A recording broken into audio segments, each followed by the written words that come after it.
Saudara-saudari terkasih dalam Kristus, hari ini Sabtu 3 September 2022 merupakan peringatan wajib Santo Gregorius Agung, Paus, dan Pujangga Gereja. Bacaan dibawakan oleh Maria Jesi, Mazmur dilantunkan oleh Kristantia Elizabeth, dan renungan ditulis oleh Maria Monica. Selamat menekuni sabda Allah. Marilah kita semakin mengasihi, semakin peduli, dan bersaksi.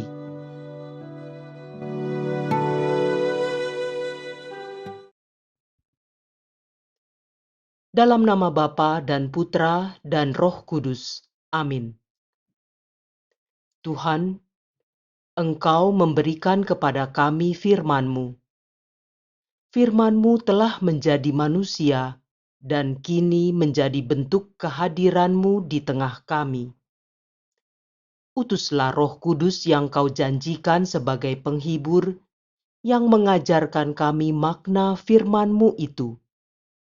Kiranya inspirasinya membantu kami memahami firman yang telah ditulis dengan inspirasi ilahi.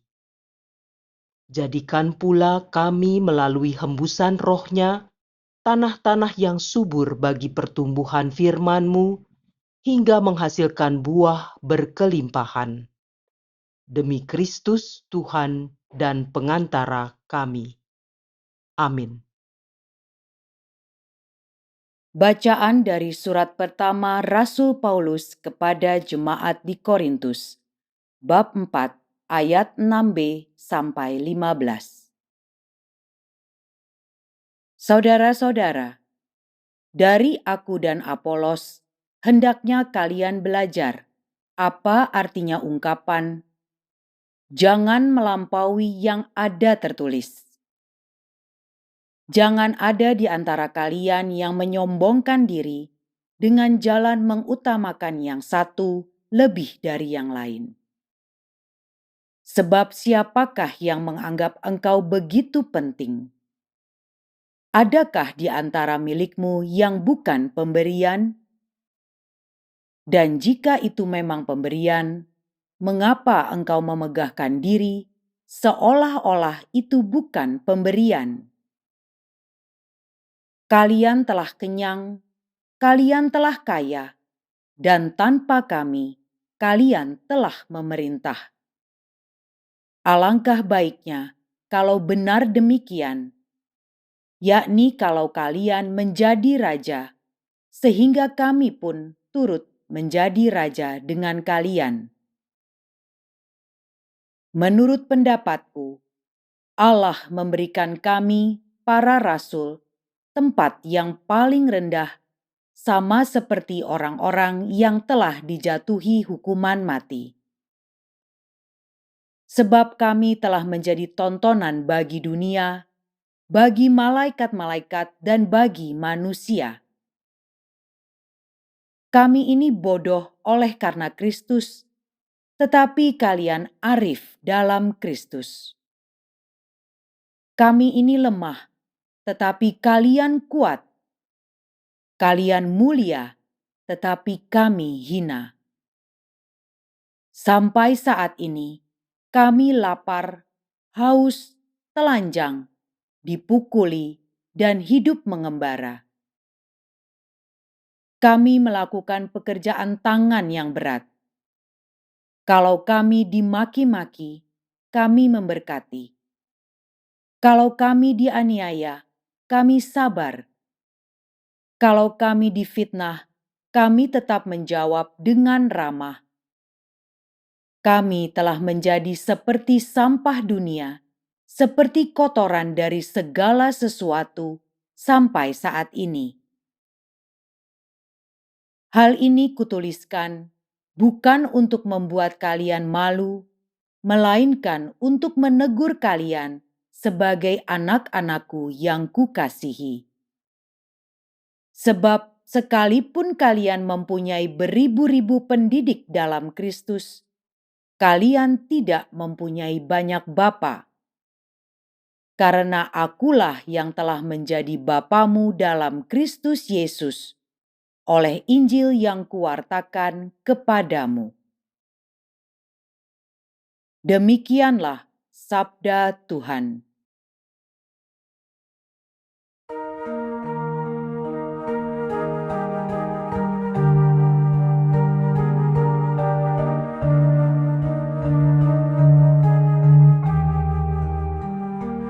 Tuhan dekat pada setiap orang yang berseru kepada-Nya.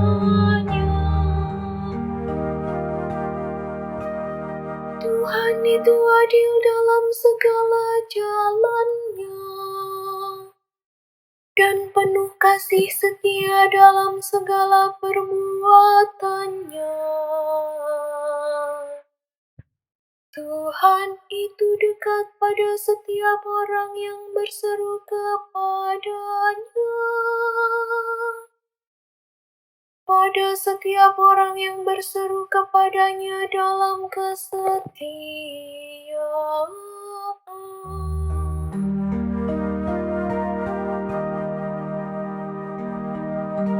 Tuhan dekat pada setiap orang yang berseru kepada-Nya.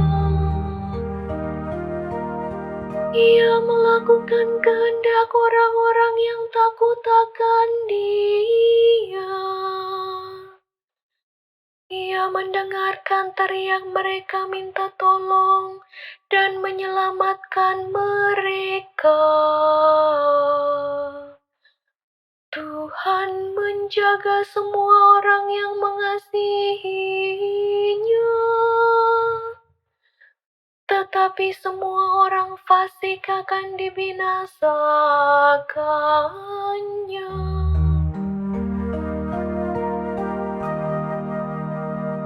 Tuhan dekat pada setiap orang yang berseru kepada-Nya.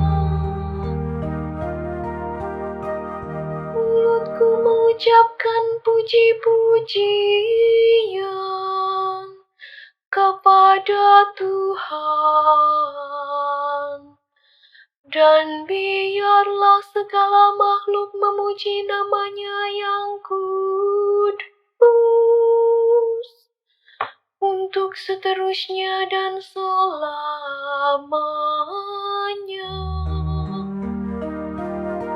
Tuhan dekat pada setiap orang yang berseru kepada-Nya.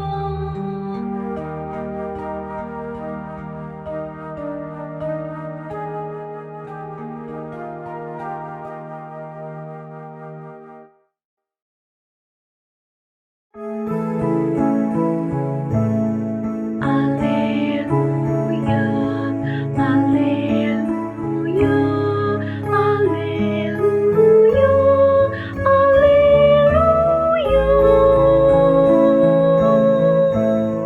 Alleluia, alleluia, alleluia, alleluia. Akulah jalan kebenaran dan sumber kehidupan, sabda Tuhan. Hanya melalui aku orang sampai kepada Bapa.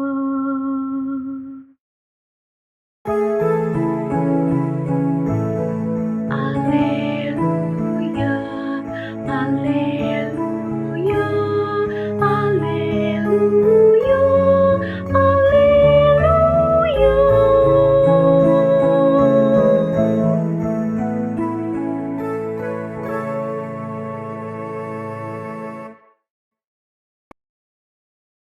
Inilah Injil suci menurut Lukas, bab 6 ayat 1-5. Pada suatu hari Sabat, Yesus dan murid-muridnya berjalan di ladang gandum. Para murid memetik bulir-bulir gandum, menggisarnya dengan tangan, lalu memakannya. Tetapi beberapa orang Farisi berkata, "Mengapa kalian melakukan sesuatu yang tidak diperbolehkan pada hari Sabat?" Maka Yesus menjawab, "Tidakkah kalian baca apa yang dilakukan Daud ketika ia dan para pengikutnya lapar? Ia masuk ke dalam rumah Allah dan mengambil roti sajian. Roti itu dimakannya dan diberikannya kepada para pengikutnya. Padahal roti itu tidak boleh dimakan kecuali oleh para imam." Dan Yesus berkata lagi, "Anak manusia adalah Tuhan atas hari Sabat." Demikianlah sabda Tuhan.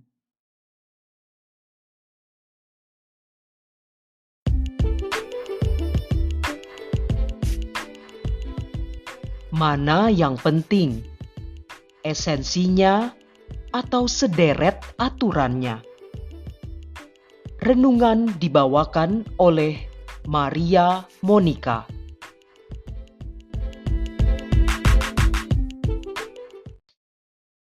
Dulu sewaktu mahasiswa, kami sering mengungkapkan jokes. Peraturan dibuat untuk dilanggar. Jika tidak mau terjadi pelanggaran, jangan bikin peraturan. Para dosen yang mendengar jokes itu biasanya nyengir-nyengir saja. Apalagi karena yang mengucapkan adalah mahasiswa yang relasinya cukup baik dengan mereka. Tapi, kalau ungkapan itu dikaitkan dengan bacaan Injil hari ini, dalam arti tertentu rasanya ada juga kebenaran jokes itu. Pada masa Yesus hidup di dunia, ajaran ahli Taurat tentang hukum keempat yang ada di kitab Keluaran bab 20 ayat 8-11, "Ingatlah dan kuduskanlah hari Sabat," dirinci dan difokuskan pada larangan melakukan pelbagai kegiatan yang diartikan sebagai bekerja. Ada 39 kelompok kegiatan yang ditetapkan sebagai melakukan pekerjaan.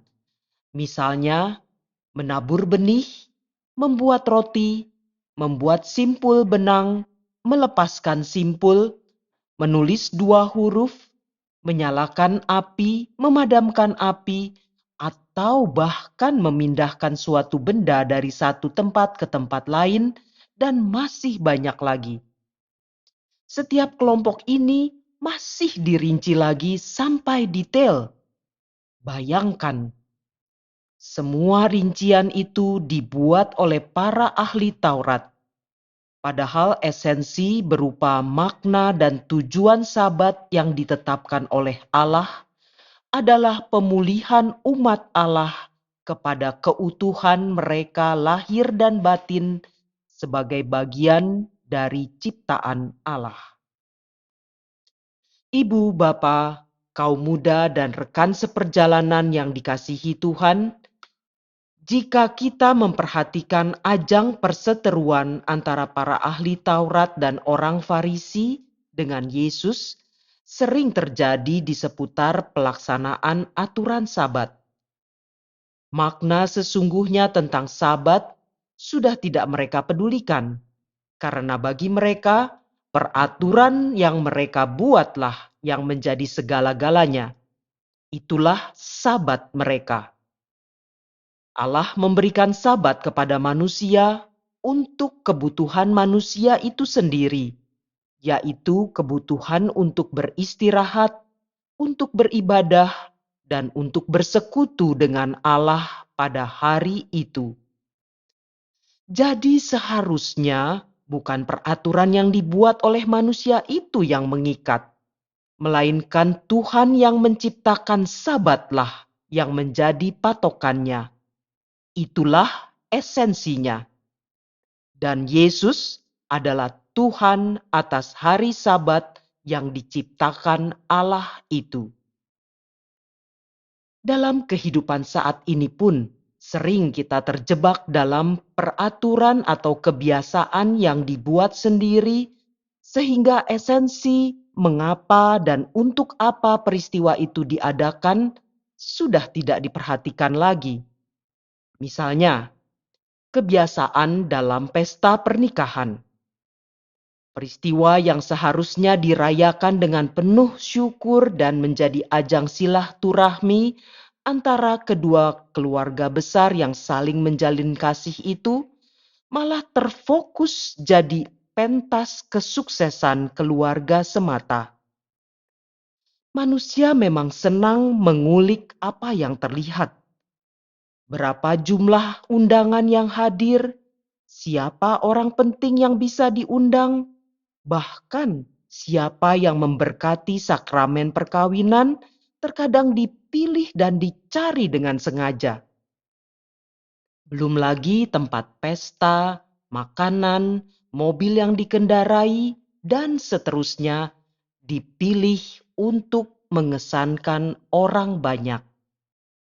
Padahal hal-hal yang paling penting seperti apakah kedua mempelai benar siap saling menerima lahir batin, atau apakah masih ada hal-hal yang mengganjal di antara keduanya, dan seterusnya, malah boleh jadi kurang diperhatikan. Lalu bagaimana dengan aturan atau kebiasaan lain yang dibuat di rumah, di sekolah, tempat kerja, di gereja, dan sebagainya?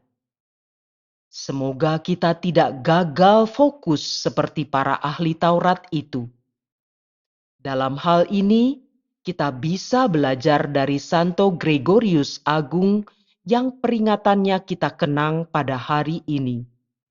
Sikap hidupnya kiranya menginspirasi kita untuk memilih mana yang esensial dalam hidup. Gregorius kecil adalah anak keluarga bangsawan, lahir tahun 540. Ia terbilang pelajar yang sangat cerdas dan berprestasi. Pada usia masih amat muda, ia telah menjadi wali kota Roma. Jalan menjadi politisi Romawi yang handal seperti ayahnya pun terbuka baginya. Namun, Tuhan menentukan lain. Saat melihat jasad kaku ayahnya yang meninggal, Gregorius menyadari kefanaan duniawi. Ia mengundurkan diri dari jabatan politiknya, lalu merombak rumahnya menjadi sebuah biara Benediktin. Ia memutuskan menjalani hidup religius. Servus servorum Dei, istilah bahasa Latin yang kerap kita dengar dari para paus kita hingga kini, pertama kali diungkapkan oleh Santo Gregorius pertama yang lebih dikenal dengan nama Gregorius Agung ini. Artinya adalah hamba dari para hamba Allah. Gregorios adalah nama Yunani yang diturunkan dari kata Gregoros yang berarti waspada, yang dalam bahasa Latin vigilantius. Santo Gregorius yang memulai masa kepausannya pada 3 September 590 adalah salah seorang paus terbesar dalam sejarah gereja yang banyak menulis buku sehingga ia dikenal juga sebagai pujangga gereja. Di samping itu, ia juga banyak menggubah, mengumpulkan, dan membukukan lagu-lagu liturgi yang kemudian dikenal sebagai lagu-lagu Gregorian hingga saat ini. Ia adalah pembela kaum miskin dan lemah, terutama mereka yang terbelenggu oleh ketidakadilan hukum negara. Santo Gregorius Agung, wafat pada 12 Maret 604. Marilah kita berdoa. Allah Bapa yang Maha Bijaksana, dari Engkaulah segala hukum yang adil pantas kami ikuti dan laksanakan di dunia ini. Jernihkanlah hati dan pikiran kami dalam menjalani hidup sehari-hari, agar dapat membedakan hal yang esensial yang berasal dari Engkau dan tidak terperangkap pada sekadar aturan manusia. Bimbinglah para pembuat peraturan agar dilimpahi kebijaksanaan yang sejati, hingga aturan yang dihasilkannya benar-benar bermanfaat untuk kebaikan dan kesejahteraan bersama. Demi Kristus, Tuhan dan pengantara kami. Amin. Santo Gregorius Agung, doakanlah kami. Dalam nama Bapa dan Putra dan Roh Kudus. Amin.